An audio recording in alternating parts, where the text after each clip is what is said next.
Hello and welcome to another video review. This is the Charnel Trilogy for PC. This is supposed to be a horror adventure game developed by Owl Cave that was released, as far as I can tell, in its entirety in April of 2015, but it seems like the various episodes themselves were released at different times. I don't really have much information on that, unfortunately, but the whole package was released on Steam in April of 2015 at any rate. And the whole thing's had a bit of a mixed reception. On Steam, most of the reviews are positive, but when you go into the critic reviews, you see a lot more mixed responses, which quite frankly isn't that surprising given that it's a point-and-click adventure game, and the bigger outlets generally aren't very keen on point-and-click adventure games. So the real question here is, as someone who is, at least to some degree, interested in horror, depending on the specific type of horror that it is, and someone who is definitely interested in adventure games, how does this turn out? Well, to start things off, the presentation is definitely a very mixed bag. On the one hand, the artwork is generally very well done. It's pixel art, and it's done in a similar style to what you see in, for example, the Blackwell series, at least later on, because it's actually the same artist. Ben Chandler did both of them. So, it's very reminiscent of that sort of thing, but there are a lot more muted colors in this one, which is owing more to the horror theme than what Blackwell was. But luckily it does have some color in it. It's not just entirely muted colors that end up being incredibly boring. And in general, I don't really have anything I can complain about in the visual department. They did a very good job with the artwork, both on the characters and the actual environments themselves. All of them are generally rather well detailed for what this particular art style is going for, and it's generally pretty smooth and fluid. The part of the presentation I do have to complain about, however, is the voice acting. It is plagued by two problems, the first of which is that it's all very amateurish, some of which even sounds like it was recorded in a cacophonous area. What do I mean by that? Well, instead of it sounding like it was recorded in an actual sound studio or was at least recorded in a soundproofed area, it sounds like they just recorded it in a bathroom. And the worst part of that is that it's inconsistent as to which voices have that problem. Some of them do, some of them sound professionally recorded. And that disparity is actually pretty distracting. Also distracting is the fact that this game is set in New York, and there are only a handful of characters who actually have American accents. Everyone else has British accents, and I'm not entirely sure why from a game perspective. I can see why if the developers are British and that's just what they have access to, but at that point you just have to wonder why they didn't set it in Britain. It also doesn't help that one of the voice actors is Jim Sterling, aka the guy who does Jimquisition, that games journalism show kind of thing. Yeah, he's actually pretty distracting. I'm not really opposed to personalities doing voice work if they want to, but here's the thing. Personalities usually aren't voice actors, and it really does show in this case. Call me Robert when you're not okay. I know you like your own company, but seriously, you know where I am if you need me. Yeah. But if you move past all the voice acting woes, you find that the rest of the sound design is actually pretty solid. I mean, the sound effects themselves really aren't particularly great, but when you get to the music, it's actually pretty solid stuff. It's generally fairly atmospheric, and they generally did a very good job with it.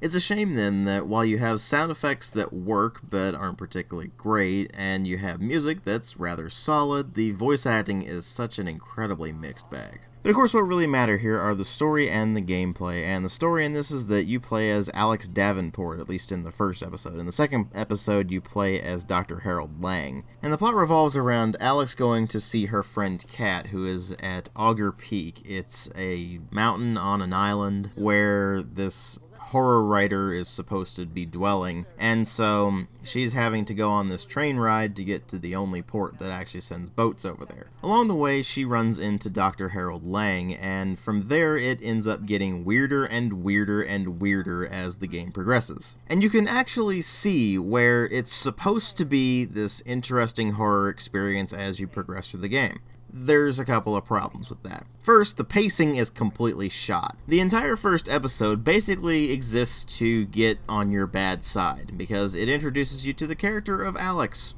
who complains a lot. In fact, it's kind of her sole defining trait. There's really not much to her other than the fact that she complains a lot and that she is mildly inquisitive.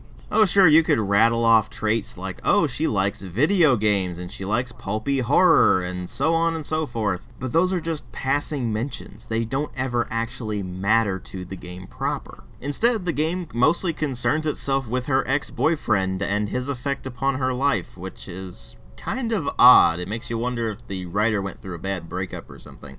But meta commentaries aside, the protagonist is just not interesting. She is not an interesting character. She is boring at best. I mean, she's pretty much just one step away from being a simple player avatar and not actually being a character in herself. This is something that becomes less of an issue when you get to episodes 2 and 3, because episode 2 you start playing as Dr. Lang, who clearly has some weird past going on that's slightly interesting at least, but he really doesn't have any more personality than Alex does, and it's only really the part of the story that he's in that makes his character any more interesting than Alex.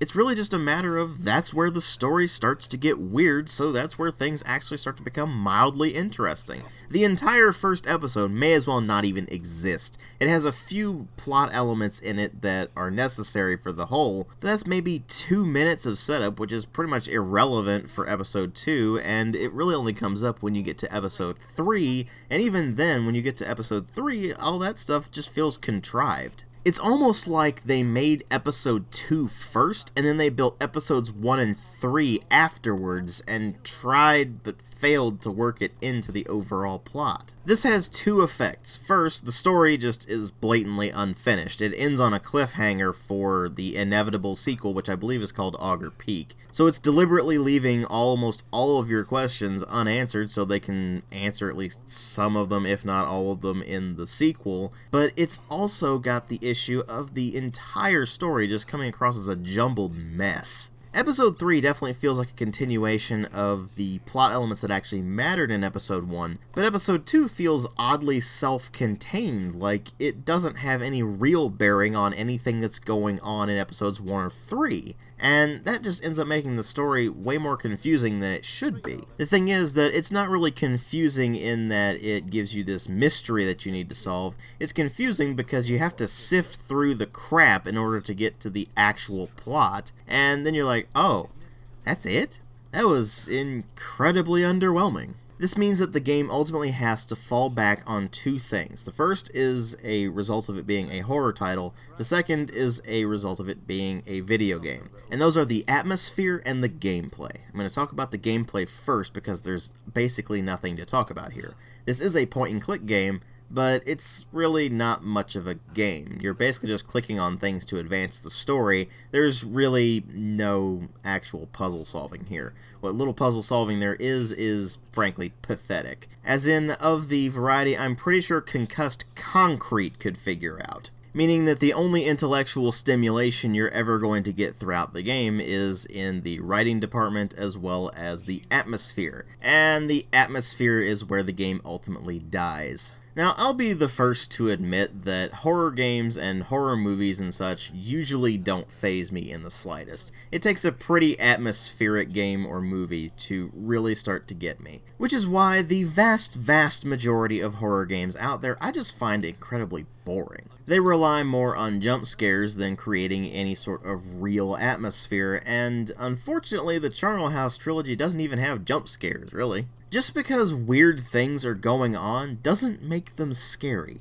It has to do with cultivating a persistent feeling of wrongness. This idea that you are in some place you are not supposed to be, and that place does not want you there. The idea that you have meddled in powers beyond what you are capable of understanding, and thus you are going to suffer the consequences. At least, I think that was kind of what they were trying to go for, but I really don't know, because absolutely none of the revelations or the weird things that go on in this game are anything remotely resembling scary or creepy or even the mildest bit unsettling. And it really does hammer the point home of just how incredibly important atmosphere is in a horror game or a horror work of any kind, really. And nailing that atmosphere is an art form that very few people can actually master. And the developers of the Charnel House Trilogy just didn't. This isn't remotely scary, it's not remotely creepy, it's not even remotely unsettling. I'm not exaggerating when I say that the most reaction I got out of this game was, And for a game like this, that's the kiss of death. I gave this a 1.5 out of 5. Thanks for watching.